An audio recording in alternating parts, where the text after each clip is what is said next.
ఓం నమో భగవతే వాసుదేవాయ. వ్యాస ప్రణీతమైన శ్రీమద్భాగవత కథాసారం మీకు అందివ్వడము జరుగుచున్నది. శ్రీమద్భాగవతమయందు అనేకమైన స్వామి లీలా విశేషములు కలవు. అవన్నీ కూడా మనము శ్రవణము చేయడం ద్వారా అనంతమైన ఫలితములు మనకు లభించును. యోంత ప్రవిశ్యమవాచమిమాం ప్రసుప్తాం సంజీవయత్యఖిల శక్తిధరస్వధామ్నా అన్యాశ్చ అస్తచరణశ్రవణత్వగాదీన్ ప్రాణాన్నమో భగవతే పురుషాయ తుభ్యం. కృష్ణం వందే జగద్గురుం. గణాధిపతయే నమః. ఓం నమో లక్ష్మీ వెంకటేశ్వర స్వామినే నమః. ఓం నమో భగవతే వాసుదేవాయ.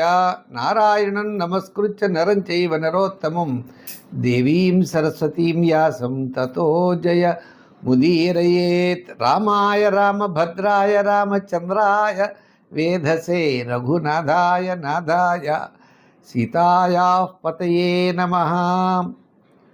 గురవే సర్వలోకానాం భిషజే భవరోగిణాం నిధయే సర్వవిద్యానాం దక్షిణామూర్తయే నమః. శ్రీ గురుభ్యో నమః. పితృభ్యో నమః, మాతృభ్యో నమః, ఋషిభ్యో నమః. ఈ ఉత్తరాసుడి యొక్క పూర్వజన్మ వృత్తాంతాన్ని పరీక్షిత్తుకి సుకుమహర్షి బోధిస్తున్నాడు. ఉత్తరాసుడు అనేవాడు మహారాక్షసుడు కదా, అతడు విష్ణు భక్తి కలిగిన వాడు అవడం ఏమిటి అని అడిగితే అప్పుడు పరీక్షిత్తుకి శుకుడు చెప్తున్నాడు, ఉత్తరాసుడు అనేటువంటి రాక్షసుడు విష్ణు భక్తి కలిగిన వాడే. అతని పూర్వజన్మలో చిత్రకేతు అనే రాజు, ఆ చిత్రకేతు అనే రాజుకి సంతానం కలగరు. అంగిరసుడు వచ్చి బోధ చేసిన తర్వాత అతనికి సంతానం కలుగుతుంది. సంతానం మరణిస్తుంది. మరణించిన తర్వాత ఆత్మజ్ఞానాన్ని బోధిస్తాడు. ఈ యొక్క సృష్టిలో ఎవరు శాశ్వతం కాదు, అంటే పర్మనెంట్గా ఎవరు కలిసి ఉండరయ్యా, విడిపోతూ ఉంటారు, కలుస్తూ ఉంటారు. పూర్వజన్మకి ఈ జన్మకి సంబంధం లేదు, ఈ జన్మ వాడు వచ్చే జన్మలో ఉంటాడని లేదు. మనం ట్రైన్ ఎక్కుతూ ఉంటాం, ట్రైన్ ఎంతోమంది ఎక్కుతూ ఉంటారు, దిగిపోతూ ఉంటారు. ఇప్పుడు మనం మళ్ళీ భవిష్యత్తులో కలిసి ఎక్కుతామని నమ్మకం ఏమిటి? ఏ ప్యాసింజర్స్ అయినా అక్కడ దిగిపోవలసిందే కదా. అలా ఈ సృష్టిలో అడవులు, ఇసుక రేణువులు కలిసి ఉంటాయి, ఒక్కోసారి కలిసి ఉండవు. ఒక్కోసారి గింజలు పుడుతూ ఉంటాయి, ఆ గింజలు ఇంకో చెట్లు పుడుతూ ఉంటాయి అన్నట్లుగా ప్రాణులు పుడుతూ ఉంటాయి, ప్రాణులు మరణిస్తూ ఉంటాయి. ఇలా అశాశ్వతమైనటువంటిది అంతా కూడా ఉన్నది అని చెప్తాడు. చెప్పిన తర్వాత ఆ చిత్రకేతు వదిలేసి భగవంతుడిని పూజించడం ప్రారంభిస్తాడు. అప్పుడు అతనికి చక్కని మంత్రాన్ని బోధిస్తే ఆ చిత్రకేతుకి విష్ణుమూర్తి ప్రత్యక్షం అవుతాడు. అతను చెప్తాడనమాట. స్వామి అంటారు, అన్వేతి వ్యతిరిచ్యేత తజ్ఞానం బ్రహ్మతత్పరం ఇదేతత్ విస్మృతం పుంసో మద్భావం భిన్నమాత్మనః. ఎప్పుడు కూడా మనలో ఉన్నటువంటి ఆత్మ పరమాత్మ ఒకటని తెలుసుకున్నప్పుడు మాత్రమే పరమాత్మ దగ్గర మనం చేరుకోగలుగుతాం. నేను నాది, నేను వేరు, దేవుడు వేరు, అందరూ వేరు, నేను వేరు అనే భావం ఎప్పుడైతే నీకు కలిగిందో, నేను నాది అని నువ్వు ఎప్పుడైతే అనుకున్నావో, మళ్ళా పుడుతూ ఉంటావు, మళ్ళా మరణిస్తూ ఉంటావు. పుట్టడం, మరణించడం, ఇలా అనేకమైన జన్మలు ఎత్తుతూ ఉంటావు. అయితే జీవాత్మ పరమాత్మ ఒకటే అని తెలుసుకునే ఏదయ్యా అంటే ఈ మానవ జన్మ ఒకటే అట. అందుకు మానవులు అందరికంటే గొప్పవాళ్ళు. ఒక ప్రశ్న అడిగారు, దేవతలు గొప్పవాళ్ళ, రాక్షసులు గొప్పవాళ్ళ, మానవులు గొప్పవాళ్ళ? పాపం చేసిన వాళ్ళు రాక్షసులు, పుణ్యం చేసిన వాళ్ళు దేవతలు అయిపోయారు. ఈ పుణ్యపాపాలు ఎక్కడి నుంచి చేస్తారు? మానవులే చేస్తూ ఉంటారు. అంచేత మానవులకి మళ్ళా వాళ్ళు ఈ పుణ్యాన్ని అనుభవించి మళ్ళీ ఎక్కడికి రావాలి? ఈ భూలోకంలోకే రావాలి. పాపం అనుభవించి ఎక్కడికి రావాలి? ఈ భూలోకంలోకే రావాలి. కాబట్టి ఈ సంసారం అనే చక్రంలో పడిపోతాడు. నేను ఆత్మ పరమాత్మ అనేవి భిన్నము కాదు, ఒకటే అని తెలుసుకునేంత వరకు ఈ జ్ఞాన విజ్ఞానాలు తెలుసుకోవాలి అంటే ఈ మానవ జన్మ ఒక్కటేనయ్యా. సుఖం కోసం కర్మలు చేస్తూ ఉంటాడు, సుఖం కోసం కర్మలు చేస్తూ ఉంటాడు. తప్పుడు పనులు చేయొచ్చు, మంచివి చేయొచ్చు, చెడు చేయొచ్చు. మళ్ళా చెడు ద్వారా పాపం అనుభవించవలసి వస్తూ ఉంటుంది. అంచేత మానవుడు సుఖాలు దుఃఖాలు అనుభవించవలసిందేనయ్యా. జాగ్రత్త, స్వప్న, సుషుప్తి అనే 3 అవస్థల్ని ప్రకాశింపచేస్తుంది ఆత్మే అని ఇదంతా కూడా చిత్రకేతు మహారాజుకు ఉపదేశం ఇచ్చాడు. నువ్వు ఎప్పుడైతే జ్ఞాన విజ్ఞాన సంపన్నుడివై ఆత్మజ్ఞానాన్ని ఆత్మానుభవంగా శీఘ్రంగా పొంది అప్పుడు ఈ జీవన్ముక్తుడు అవుతావు అని ఇచ్చి అంతర్ధానం చెందేడు స్వామి. అశ్వాస్య భగవాన్ నిత్యం చిత్రకేతుం జగద్గురు పశ్యత్తస్య విశ్వాత్మ తతశ్చ అంతర్దధే హరి. ఈ విధంగా విష్ణు అంతర్ధానం అయిపోయాడు. అయిపోయిన తర్వాత ఈ పరీక్షన్ మహారాజా ఈ సంకర్షణ భగవానుడు అంతర్ధానం చెందిన తర్వాత చిత్రకేతువు ఆ స్వామి వెళ్ళిన దిక్కువైపుకు నమస్కారం చేశాడు. సరే, ఈ యొక్క అనేకమైన సంవత్సరాలు ఈ చిత్రకేతు మహారాజు తన బలంతో శరీర బలం ఏం తగ్గలేదు ఆయనకి. భగవంతుడిని ఆరాధించేవాడికి శరీర బలం మానసికమైన బలాలు ఏం తగ్గవట. అలా భగవంతుడి యొక్క ఆరాధనలో చిత్రకేతు ఉన్నాడు విద్యాధరుడుగా. అంటే ఈయన ఒకరోజు చిత్రకేతు మహా అనుభావుడు స్వామి అనుగ్రహించినటువంటి తేజోమయమైన విమానం ఒకటి ఇచ్చాడు ఈయనకి.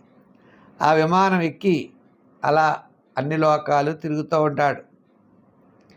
అలా తిరుగుతూ ఉంటే శంకర భగవానుడు మహామునులందరూ కూర్చుని ఉన్నారు. సిద్ధులు, చారణులు వారందరితో కూర్చుని ఉండగా ఆ ప్రభు పరమేశ్వరుడు తన భార్య అయినటువంటి అర్ధాంగిని ఒళ్ళో కూర్చోబెట్టుకున్నాడు. అలా ఒళ్ళో కూర్చోబెట్టుకుని తన బాహుతో ఆమెను ఇలా చేయి వేసి పట్టుకుని ఆలింగన చేసినట్లుగా ఈ చిత్రకేతు మహారాజు అలా పైనుంచి విమానంలో వెడుతూ కింద పార్వతీ పరమేశ్వరులు ఈ సభ ఇదంతా చూశాడు. స్వామి శంకరుడు ఎప్పుడు కూడా ఆరుబయటే ఉంటుంది కదా ఆయన సమావేశాలు. ఆ ఆరుబయట ఇలా జరుగుతున్నప్పుడు ఆయన పైనుంచి అలా వెడుతూ చిత్రకేతు మహారాజు చూశాడు. ఎంత ఆశ్చర్యం! ఈ జగత్తుకి గురువు, ఈ జనులకి ధర్మాన్ని బోధించేటువంటి శంకరుడు సభయందు తన పత్నిని ఇలా కౌగిలించుకుంటాడా అన్నాడు. సామాన్యుడి వలె ప్రవర్తిస్తున్నాడే, ఇటువంటి పనులన్నీ కూడా ఏకాంతంలో చెయ్యాలి కదా, పైగా ఒళ్ళో కూర్చోబెట్టుకున్నాడు. ఈ శంకరుడి యొక్క భగవానుడి యొక్క సంకల్పం ఉంటుంది, అది ఊహాతీతం, మనం ఏం చెప్పలేము. చిత్రకేతు యొక్క మాటలు విని ఆ స్వామి చిన్న నవ్వి మాట్లాడకుండా ఉన్నారు. శంకరుడు విన్నాడు. ఆ చిత్రకేతు మాట్లాడే మాటలన్నీ ఈ స్వామి విని ఆయన చిన్న నవ్వుతో అలా ఉండిపోయాడు. సరే, ఆ సభలో ఉన్నటువంటి మిగిలిన వాళ్ళు కూడా ఏం పెద్దగా పట్టించుకోలేదు. కానీ ఇక్కడ జితేంద్రుడు అనే గర్వంతో ఉన్నాడు చిత్రకేతు. అది నేను జితేంద్రుడిని, నేను ఇంద్రియాలని జయించిన వాడిని, విష్ణుమూర్తే నాకు ప్రత్యక్షమయ్యాడు అన్న రీతిలో ఉన్నాడు ఆయన. ఈ చిత్రకేతు యొక్క మూర్ఖత్వానికి పార్వతీదేవికి కోపం వచ్చి ఇలా అంది, జగత్తుకి గురువు బ్రహ్మాది మహాపురుషులందరూ శంకరుడి యొక్క పాద పద్మాల్ని ధ్యానిస్తూ ఉంటారు. అటువంటి మహానుభావుడినే దూషిస్తావా, తప్పు పడతావా? పొగరుబోతైనటువంటి వాడవు, క్షత్రియుల్లో అధముడవు, అంటే తక్కువ వాడవు. పైగా నేనే విష్ణు భక్తుడని చెప్పుకుంటున్నావు, నేనే గొప్పవాడిని అనుకుంటున్నావు. మహాభక్తులు, ఇటువంటి అహంకారం గర్వం కలిగిన వారు మహావిష్ణువుకి భక్తులుగా ఉండడానికి తగినటువంటిది కాదు. అంచేత ఓ రాజ అధమా, ఓ చిత్రకేతువు, నువ్వు మహాసురుడివై మహారాక్షసుడివై జన్మిస్తావు అని శపించింది. శపించేటప్పటికీ సరే పాపం చిత్రకేతువు తప్పు చేశాడు కదండి. ఎప్పుడు పెద్దవాళ్ళు చేసేటువంటి విషయాలు కొన్ని సందర్భాలు కొన్ని ఉంటాయి, కొన్ని విషయాలు ఉంటాయి, మనకి తెలియవు. వాళ్ళు అలా ఎందుకు చేశారు అన్నది కూడా తెలియదు.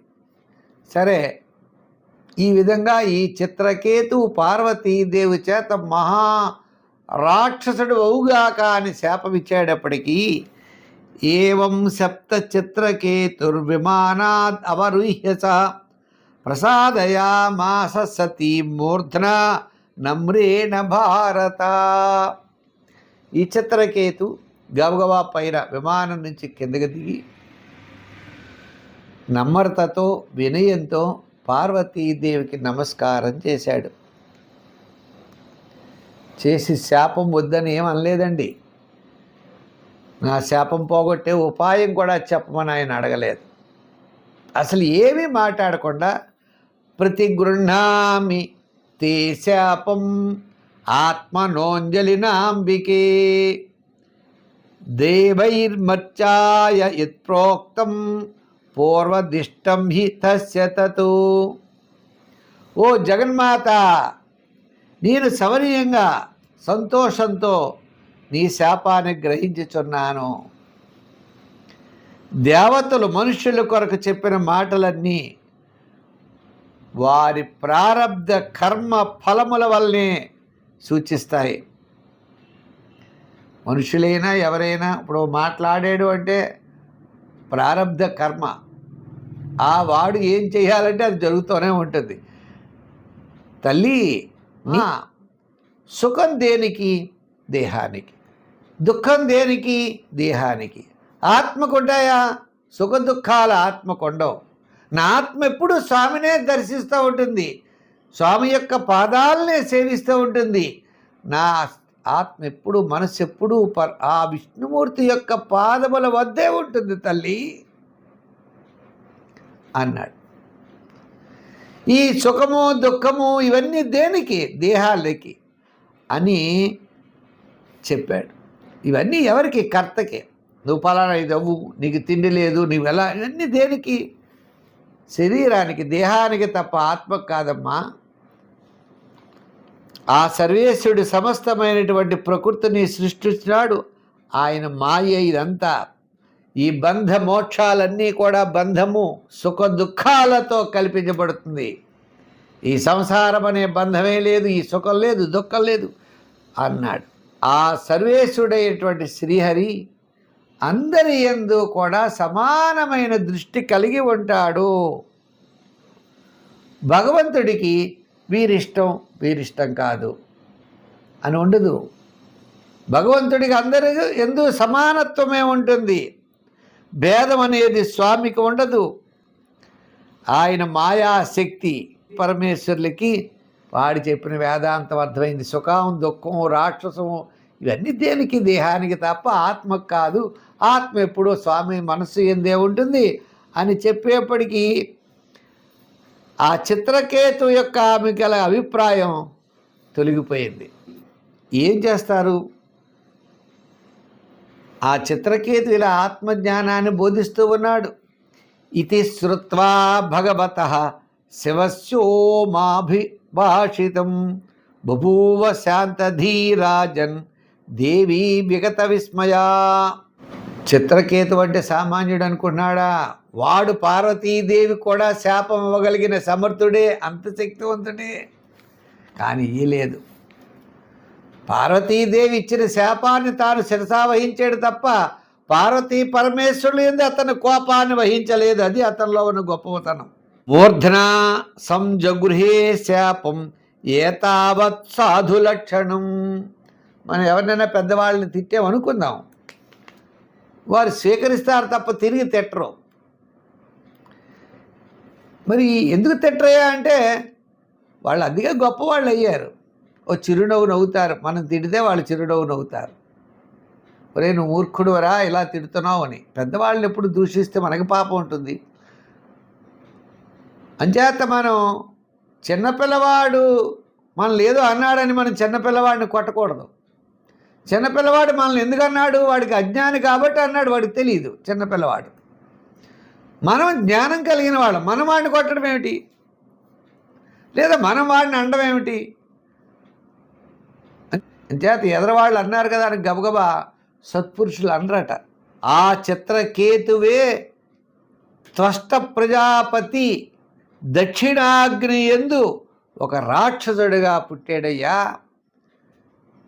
త్వష్ట యొక్క కుమారుడు ఆయన. మరి దేవతలకి గురువుగా ఉన్నాడు ఆయన కదా. మరి మన ఇంద్రుడు సంహరించాడు. ప్రజాపతి యొక్క కుమారుడు విశ్వరూపుడు. ఆ విశ్వరూపుడు దేవతలకి గురువుగా ఉండేవాడు. ఇంచేత ఒక రోజున దేవతల యొక్క గురువు అయినటువంటి బృహస్పతి దేవతల చేత అవమానించబడి ఆ సభ నుండి ఆయన మాయమైపోతే, వారికి దేవతలకి గురువు లేకపోతే బ్రహ్మదేవుడి యొక్క సలహా ప్రకారం త్వష్ట ప్రజాపతి యొక్క కుమారుడైనటువంటి విశ్వరూపుడిని గురువుగా పెట్టుకున్నారు. విశ్వరూపుడు కూడా రాక్షసుడు, వాడి యొక్క తల్లి. ఆయన దేవతలకు ఇచ్చేటువంటి హవిస్సులు కూడా అప్పుడప్పుడు రాక్షసులకు అందజేయడం ద్వారా ఈ విషయాన్ని గ్రహించినటువంటి దేవేంద్రుడు ఆ యొక్క విశ్వరూపుడిని శిరస్సుని ఖండించాడు. 3 తలలు ఉంటాయి ఆయనకి.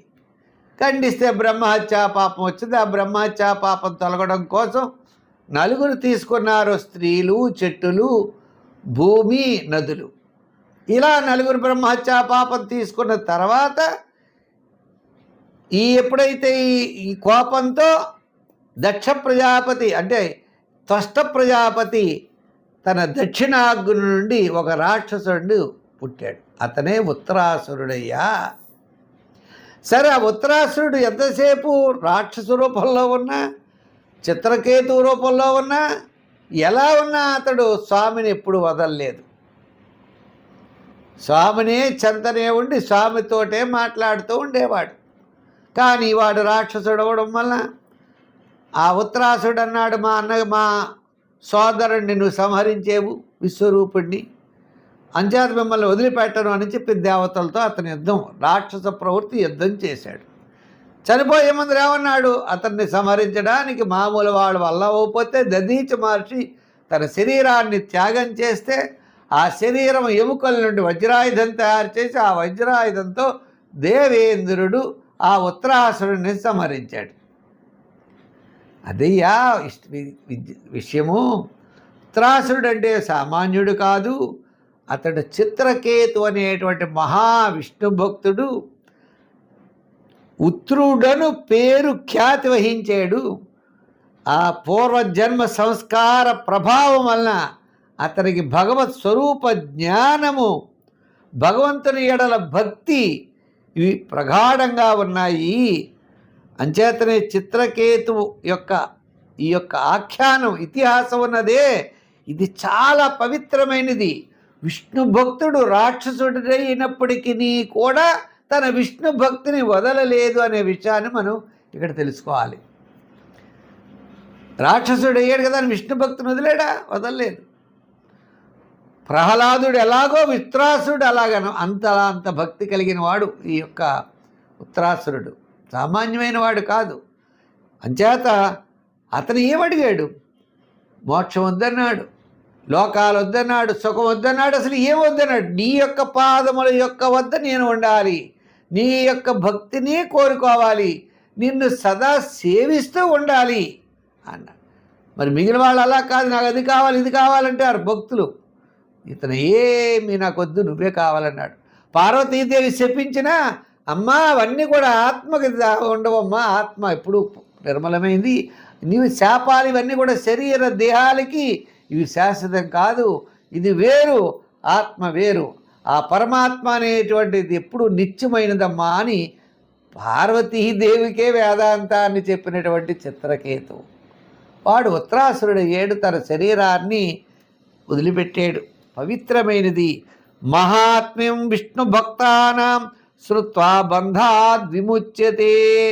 ఏతత్ ప్రాతరుత్థాయ శ్రద్ధయా వాగ్యత పఠేత్. ఇది ప్రతిరోజు కూడా పారాయణ చేయించట. ఉదయం ప్రాతః ఉత్థాయ, ఉదయమే లేచి శ్రద్ధతో పారాయణ చేస్తే పఠించేవారు పరమపదాన్ని పొందుతారు. సమస్తమైనటువంటి దోషములు తొలగుతాయి.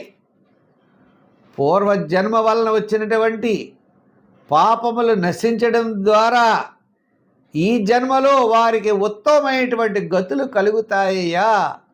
ఈ చిత్రకేతు యొక్క ఉపాఖ్యానం చాలా అత్యద్భుతమైనటువంటిది. భాగవతోత్తముడు అంటే మనం ఏమనుకుంటాం, వామన చరిత్ర లేకపోతే ఏదో ప్రహ్లాద చరిత్ర అని ఇలా కొంతమందికి తెలుసు. వాళ్ళు భాగవతోత్తములే. కానీ అంత భాగవతోత్తముడు ఈ రాక్షస జన్మ ఎత్తినటువంటి చిత్రకేతువట. అంచేత చిత్రకేతువును కూడా మనం స్మరిస్తే మన యొక్క కష్టాలు గట్టెక్కుతాయని చెప్తున్నారు. ఇతిహాసం హరిం స్మృత్వా సయాతి పరమాంగతి. ఇతిహాసాన్ని మనం స్మరిస్తే చాలు ఉత్తమమైన జన్మ లభిస్తుంది అని భాగవతంలో మనకి 17వ అధ్యాయం 6వ స్కందంలో ఈ యొక్క విషయాలున్నాయి. రేపటి నుంచి ద్వితీయ అతిథుల యొక్క సంతానం వారి మళ్ళా కొత్త విషయంలోకి మనం ప్రవేశిస్తాం రేపటి నుంచి అని తెలియజేస్తూ, మరి ఈ యొక్క భాగవత కథల్ని 10 మందికి అందివ్వండి. భాగవతంలో అసలు మూలం వ్యాసుడు ఏమి రచించాడు, ఆయన చెప్పినటువంటి విషయాలు ఏమిటి అనేటువంటి విషయాన్ని మనం ఒకసారి స్మరిద్దాం. ఆ పఠనం శ్రవణం ద్వారా మనకి ఉత్తమమైనటువంటి గతులు మనకు కలుగుతాయి. ఆ వాసుదేవుడి యొక్క అనుగ్రహం మీకు మాకు అందరికీ ఉండాలని చెప్పి కోరుకుంటూ, మరి ప్రతి ఒక్కరు కూడా మా కార్యక్రమాన్ని అంటే ముందర మా యూట్యూబ్ ఛానల్ పుల్లెల సత్యనారాయణ అనే యూట్యూబ్ ఛానల్ని సబ్స్క్రైబ్ అవ్వండి, లైక్ చేయండి, మా యొక్క వీడియోస్ని షేర్ చేయండి ప్రతి ఒక్కరూ అని తెలియజేస్తూ, రేపు మంచి విశేషాలతో కలుసుకుందాం.